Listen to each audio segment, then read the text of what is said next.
So, now that we have finished our first real stage of the game, from now on, in between missions, we will be given access to this brand new menu, which has quite a few useful, as you can probably tell, currently locked options. So, since we don't really have anything else to interact with here, we might as well go ahead and start the next chapter.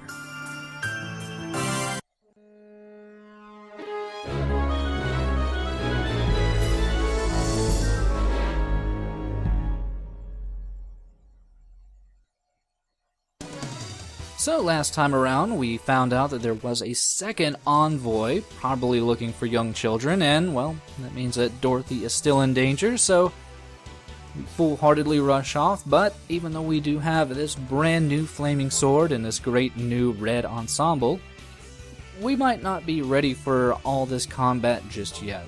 I mean, we did manage to take down Almira, but she feels that it might be good to learn a little bit more about the special fighting techniques using our Lex, but that's a little bit too wordy for us right now, so I'm going to go ahead and give you a little bit of a brief summation because, well, we're still learning the basics. So, we already know how to do simple combos, but you might have noticed, as we do combos, stars will start to appear. This means that the enemy has now entered a dazed state, and that allows us to do launchers and juggle maneuvers, which we can use to pass off the enemy to Almira. Almira!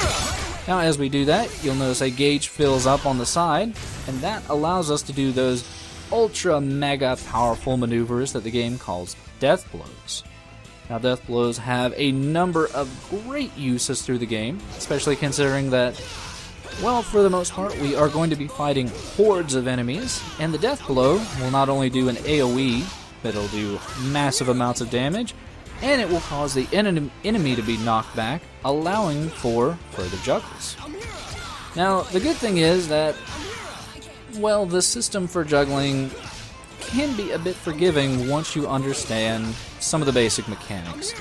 Namely the fact that, well, Almira is going to be, well, not only very receptive to us throwing enemies at her, but she has a lot higher movement potential than we do. You'll see her flying like all over the screen, way faster than we will ever be able to go, and that's apparently because she is a Katina. Now this works wonders for us, because that means we can just kind of pop up enemies and just assume that she will usually be able to get them. There are some circumstances, obviously, that, you know, she's not going to jump off the bridge as we saw before to pop an enemy back up to us, or, you know, if you don't work up your friendliness meter via conversation options, she might start to purposely drop enemies. So that's why it's a good idea to keep working up a friendly relationship with her. Here we go! But yeah, the enemies we are currently fighting, as this is still kind of a tutorial area, are pretty simple to deal with. The frogmen, not super aggressive. Their one strength is mostly in their numbers, so they are mostly easy to dispatch. But while they are pretty easy to dispatch, the flying enemies, not so much. Now, we're not going to be running into a lot of flying enemies this early on in the game, but I guess the game really wants to teach us the fact that there are certain idiosyncrasies when fighting flying enemies. Now, you might recall how Feel is able to strafe, and that is pretty much a combination of focusing and using the jump button, so you can't just jump while focused because you'll just strafe. So you kind of have to make a vague guesstimation and hope that, you know, if you jump in midair, the camera will orientate properly, but really it's kind of a non-issue with how low health most flying enemies have in the game. They're mostly easy to take down, though, well, they become more of an issue when you also have to deal with ground-based enemies. Because as you can probably guess, sometimes enemies come in pretty difficult combinations. This fight in particular can be very difficult to deal with if this is your first time through the game. you not only have what might seem like overwhelming numbers, but you also have these lovely, scared, brand new enemies that seem to have turtle shells on their backs. And those turtle shells will lob what appear to be fiery rocks at you. Now, you can hit these back at the enemy, but more than likely you'll be too busy swinging your sword like a maniac to really use that as any kind of battle potential. It's not really used for offense. You're probably just going to be using it to try to defend yourself, which you do want to do because Feel at this particular point in the game does not have a massive amount of health. The good news is that as we are defeating enemies, you might notice that they are dropping these orbs. And I'll probably explain those a bit more in the next update. Right now, though, occasionally they will drop a healing orb, and that will not only heal you, but it will heal Almira as well, though you can probably tell from her health, she is not in dire straits in the least. Almira! Yet again, I think the game just explains that away as she's a Katina, she's a superior being, so you have to deal with her a little bit less, which I appreciate.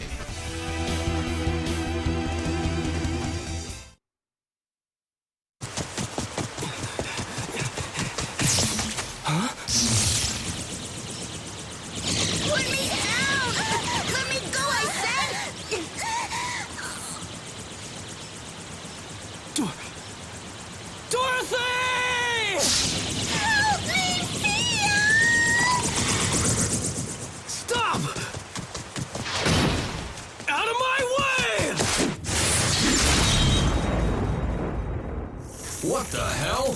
What's a human doing with a Lex? Get out of my way! I've got to save Dorothy!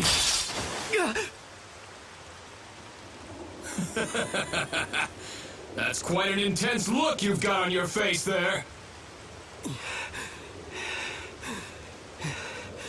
Look, right now, I don't care who or what you are. I was just starting to get bored with this little mission we're on anyway. How about livening things up for me a little bit?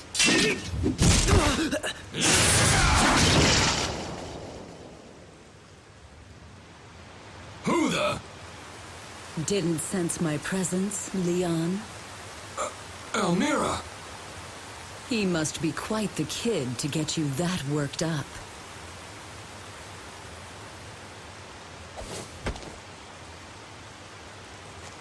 Are you all right, boy? I'm all right, but Dorothy... Listen, concentrate on the enemy in front of you. This man was a member of Oz. You'll never defeat him if you can't focus. That's the way. I'll back you up. Let's take care of this guy before we do anything else. Almira, what the hell's wrong with you? You're protecting a human? Are you trying to defy the gods? Have you gone mad? You're the one who is confused, Leon. Actually, it was both of us who were confused. What the hell are you talking about? You're not making any sense. No, I don't suppose I'm making any sense to you right now in your state. Please, boy. Set him free just like you did for me. Damn it. What the hell is going on?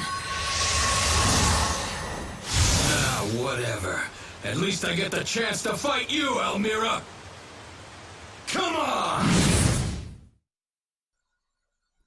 Here he comes, boy! So it looks like it's time for another fight with a member of Oz, but before we do that, we want to quickly fill up our health and get another collectible super quick hidden in this bush over here. Similar to the item that we got out of the well in the first stage, these collectibles, there's going to be one hidden per stage, and we do want to collect those, but more importantly, we now learn that we can command Almira to focus in on an enemy. Now, Leon here can be pretty dangerous in the fact that he can not only counterattack you, but he will defend pretty much constantly, but by combining our efforts with Almira here, where she might take focus in the front, or we might, we can use one of our free attacks to attack from the back and pretty much take him down rather easily. There's a lot of bark and not as much bite.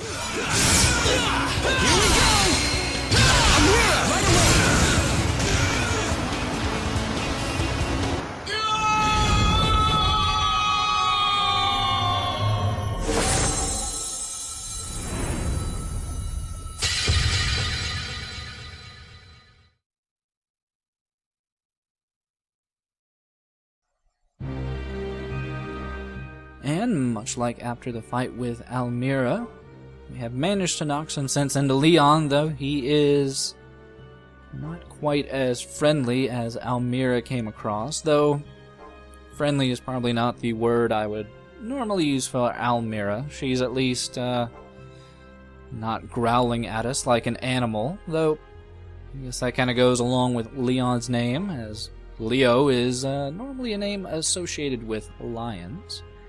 And as you can probably guess, with his fiery temper, he is wanting to go straight after the gods for their brainwashing of him, and most importantly, he does give us a location name, Theologia, which I can only assume is some reference to theology, which is the study of religions. And while he is, understandably angry at being mind-controlled, it's pretty much his main character trait that he is very brash, very fiery, very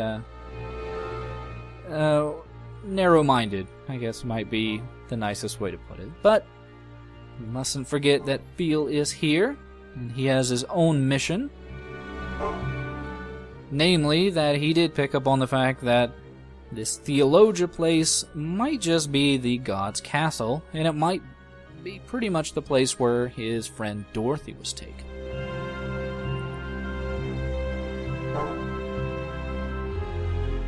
Now, I commend Phil for picking up on the obvious, but there might be a few stepping stones. But we do have an option here where we can just, be brash and say, tell me how to get to Theologia or take me with you. In this case, we're just going to go with, tell me how to get there. If only for the fact that at this point, it doesn't really tell you the fact that it's going to be working towards a positive with Leon at this point. And as of right now, we still kind of want to focus on our relationship with Almira, just because so far she has been a lot more useful to us since we haven't even had a chance to fight with Leon. But yeah, it's not really clear in this case. Pretty much we are trying to... Well, if we had chosen the option of take me with you, it would have been a situation where Phil and Leon would have had to negotiate terms to go together, with their own, hot-headedness bashing together in normal anime style. But what is even more odd is the fact that neither one of them seem to take into account that maybe Almira, the super powerful teleporting being that managed to hold her own in that fight, maybe wants to join as well. And you really can't argue with that. I mean, 3 powerful beings is probably better than 2, and as Almira pretty much is going to end up stating here, going on her own would probably not be the best idea, because even if she didn't go to Theologia, it's not as if the gods are just going to give up on chasing her, so they give in to the obvious good plan here. And we are given one more choice option here. Obviously, we want to go thank Almira for bestowing her magical presence on us.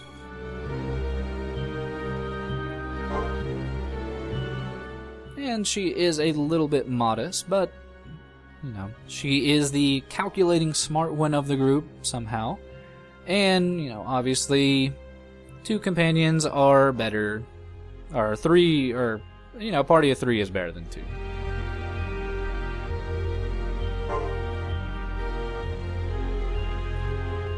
But that does bring up, I guess, one of the major problems I think that the game has is that occasionally some of these cutscenes go on for a little bit longer than they probably should.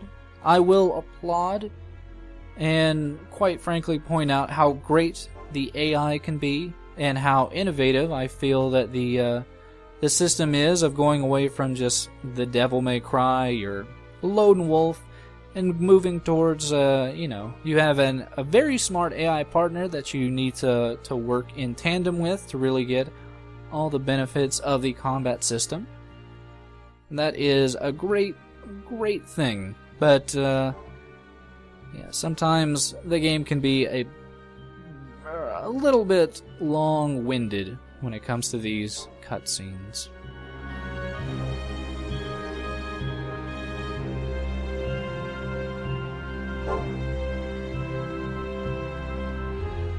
And, wouldn't you know it, apparently during all this, Almira never did find out that Feel's name is Feel, which I find interesting. I did a little bit of basic reading, and I found that Feel is also, I guess, connected to Latin in regards to, I guess it means loyalty and faithfulness, so I guess maybe he has some fealty towards Dorothy. That would make some measure of sense, I guess. But out of nowhere, Toto does decide to pop up and start talking in his what I assume to be very sarcastic, masculine tone. I noticed there was a YouTube comment stating the fact that they were a bit surprised by Toto's voice, and I can kind of agree to that.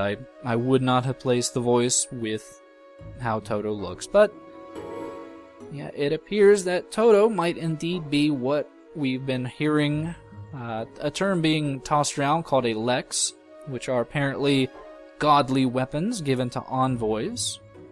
And I guess that could very well be the sword that Feel now carries around with him. It's pretty much a given at this point. I mean, everybody, pretty much, Almira has been saying lex like a billion times. But, I mean, it's good that we are getting a little bit of a better definition. That always helps, especially knowing that it is some collection of Etheria, or Etheria, sorry, and that it is a bit surprising to Almira that for some reason or another that Toto, possibly being a lex, is somehow able to talk, make decisions, and act autonomously. Most lexes, I guess, are just, they're just weapons. Somehow or another, Feel has managed to gain access to a walking, talking, sarcastic weapon. Though you can take that as a positive or negative. But yeah, Toto is pretty much ready to get going, and I'm very much in agreement on that. Though we can't finish the conversation without some very comedic cat butthole. Really the high point of the game, I should say.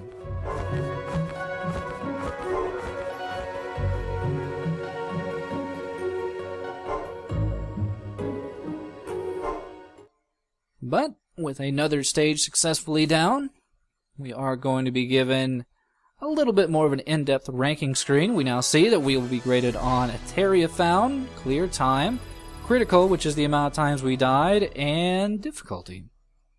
A is pretty good. So, with that, next time we will be continuing our search for Dorothy with our brand new teammate, and hopefully getting better and better with the juggling and death blows.